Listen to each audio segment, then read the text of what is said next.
ರಾಣಿ ಚೆನ್ನಮ್ಮನ ನಾಡಾಗಿರ್ತಕ್ಕಂಥ ಬೆಳಗಾವಿಯಲ್ಲಿ ನಿನ್ನೆ ನಡೆದಿರ್ತಕ್ಕಂಥ ಒಂದು ಘಟನೆ, ವಿಧಾನ ಪರಿಷತ್ ಸದಸ್ಯರು ಬಿಜೆಪಿ ಹಿರಿಯ ಮುಖಂಡ ಆಗಿರ್ತಕ್ಕಂಥ ಸಿ.ಟಿ. ರವಿ ಅವರ ಮೇಲೆ ಈ ದುಷ್ಟ ಕಾಂಗ್ರೆಸ್ ಸರ್ಕಾರ ತನ್ನ ಅಧಿಕಾರವನ್ನ ದುರ್ಬಳಕೆ ಮಾಡಿಕೊಂಡು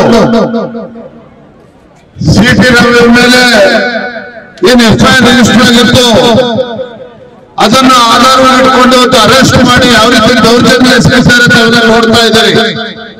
ಹಾಗಾಗಿ ಇವತ್ತು ವಿರೋಧ ಪಕ್ಷದ ನಾಯಕರು ಆರ್ ಅಶೋಕ್ ಅವರು, ಅರವಿಂದ್ ಬೆಲ್ಲದ್ ಅವರು, ನಮ್ಮ ಸುನೀಲ್ ಕುಮಾರ್ ಅವರು, ನಮ್ಮ ಶಾಸಕ ಮಿತ್ರರಾಗಿರ್ತಕ್ಕಂಥ ಅಭಯ್ ಪಾಟೀಲ್ ಅವರು, ಸಂಜಯ್ ಪಾಟೀಲ್ ಅವರು, ನಮ್ಮ ಸುಭಾಷ್ ಅವರು, ಅದೇ ರೀತಿ ಗೀತಾ ಸುಂದರ್ ಅವರು, ನಮ್ಮೆಲ್ಲ ಪಕ್ಷದ ಕಾರ್ಯಕರ್ತರು ಇವತ್ತು ಬೃಹತ್ ಪ್ರತಿಭಟನೆಯನ್ನು ಬೆಳಗಾವಿನಲ್ಲಿ ಹಮ್ಮಿಕೊಂಡಿದ್ದೇವೆ. ರಾಜ್ಯದ ಎಲ್ಲ ಜಿಲ್ಲಾ ಕೇಂದ್ರಗಳಲ್ಲಿ ಭಾರತೀಯ ಜನತಾ ಪಾರ್ಟಿಯ ಕಾರ್ಯಕರ್ತರು ಬೀದಿಗಿಳಿದಿದ್ದಾರೆ. ಕಾರಣ ಏನು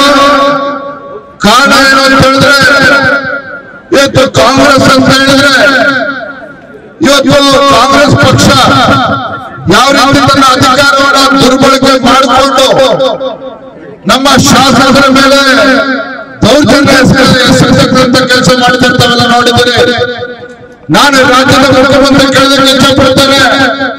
ಇತ್ತೀಚೆಗೆ ಬೆಳಗಾವಿಯಲ್ಲಿ ರೈತರ ಮೇಲೆ ಲಾಠಿ ಪ್ರಹಾರ ಮಾಡಿದ್ರೆ ವಿಧಾನಸೌಧ ಮುತ್ತಿಗೆ ಆಗ್ತವೆ ಅಂತ ಹೇಳಿದ್ರೆ, ವಿಧಾನಸೌಧಕ್ಕೆ ಬಂದು ಮುಖ್ಯಮಂತ್ರಿಗಳನ್ನು ಭೇಟಿ ಮಾಡಿ ಆಹ್ವಾನ ಕೊಡ್ತೇವೆ ಅಂತ ಹೇಳಿದ್ರೆ ಲಾಠಿ ಪ್ರಹಾರವನ್ನು ಮಾಡಿದ್ರೆ, ಮಾನ್ಯ ಮುಖ್ಯಮಂತ್ರಿಗಳೇ ಲಾಠಿ ಪ್ರಹಾರ ಮಾಡಿದ್ರೆ, ರೈತರ ಮೇಲೆ ಲಾಠಿ ಪ್ರಹಾರ ಮಾಡಿದ್ರೆ, ಪಂಚಮಸಾಲಿ ಸಮುದಾಯದವರ ಮೇಲೆ ಲಾಠಿ ಪ್ರಹಾರ ಮಾಡಿದ್ರೆ, ಇವತ್ತು ಯಾವ ವಿಧಾನಸೌಧ ಸುವರ್ಣಸೌಧದಲ್ಲಿ ಕಾಂಗ್ರೆಸ್ಸಿನ ಗುಂಡಾಗಳು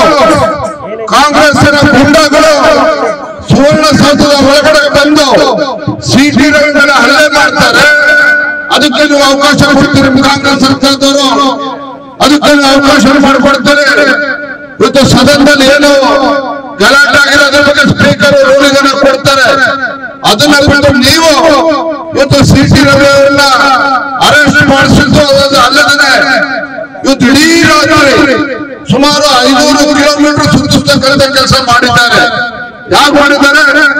ಸಿ.ಟಿ. ರವಿ ಅವ್ರ ಜೊತೆ ಇನ್ನೊಬ್ರು MLC ಇದ್ರು, ಅವರನ್ನ ಇನ್ನೊಂದು ಕಾರಿಗೆ ಒತ್ತಾಯದಿಂದ ಅವ್ರನ್ನ ಇನ್ನೊಂದು ಕಾರಿಗೆ ಕೂರಿಸಿ ರಾತ್ರಿ ಗದಗಿಗೆ ಕರ್ಕೊಂಡು ಹೋದ್ರು, ಅದೇ ರೀತಿ ರಾಮದುರ್ಗ ಕರ್ಕೊಂಡು ಹೋದ್ರು, ಧಾರವಾಡ ಕರ್ಕೊಂಡು ಹೋದ್ರು, ಬೇರೆ ಬೇರೆ ಕಡೆ ಕರ್ಕೊಂಡೋಗಿ ಇವತ್ತು ಒಬ್ಬ ಜನಪ್ರತಿನಿಧಿ ಮೇಲೆ ಈ ರೀತಿ ದೌರ್ಜನ್ಯ ಪೊಲೀಸರು ಎಸಗ್ತಾರೆ ಅಂತ ಹೇಳಿದ್ರೆ ಇದು ಹಿಟ್ಲರ್ ಸರ್ಕಾರನೋ ಕಾಂಗ್ರೆಸ್ ಸರ್ಕಾರನೋ ಅಂತ ಹೇಳಿದ್ರೆ ರಾಜ್ಯ ಜನ ಪ್ರಶ್ನೆ ಮಾಡ್ತಾ ಇದ್ದಾರೆ.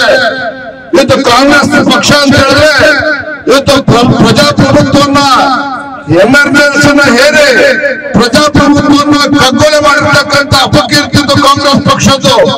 ಈ ರೀತಿ ಒಂದು ರೀತಿ ತುರ್ತು ಪರಿಸ್ಥಿತಿಯನ್ನ ಅಪಖ್ಯಾತಿದ್ದು ಕಾಂಗ್ರೆಸ್ ಪಕ್ಷಕ್ಕಿದೆ.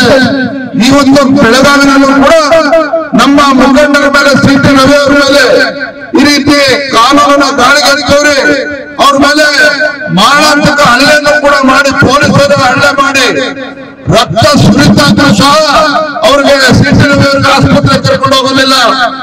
ನೆತ್ತಿ ಮೇಲೆ ರಕ್ತ ಸುರಿತಾದ್ರೂ ಕೂಡ 4 ತಾಸಾದ್ರೂ ಕೂಡ ಆಸ್ಪತ್ರೆ ಕರ್ಕೊಂಡು ಹೋಗಲ್ಲ. ಯಾರು ಮುಸ್ಕರ್ಕೊಂಡು ಬ್ಯಾಂಡೇಜ್ ಆಗ್ತಕ್ಕಂಥ ಕೆಲಸ ಮಾಡ್ತಾರೆ. ಒಂದು ಲೋಟ ಕುಡಿಯಕ್ಕೆ ನೀರು ಕೊಡ್ಲಿಲ್ಲ, ಒಂದು ತುತ್ತು ಅನ್ನ ಕೊಡ್ಲಿಲ್ಲ ಸಿ.ಟಿ. ರವಿ ಅವರಿಗೆ. ಅಂತ ದೌರ್ಜನ್ಯವನ್ನ ಇವತ್ತು ಪೊಲೀಸ್ ಅಧಿಕಾರಿಗಳು ಎಸಗಿದ್ದಾರೆ ಅಂತ ಹೇಳಿದ್ರೆ ಕಾಂಗ್ರೆಸ್ ಪುಡಾರಿಗಳ ಒತ್ತಾಯದ ಮೇಲೆ ಪೊಲೀಸರು ತರ್ಪ ತೋರಿಸತಕ್ಕಂಥದ್ದು.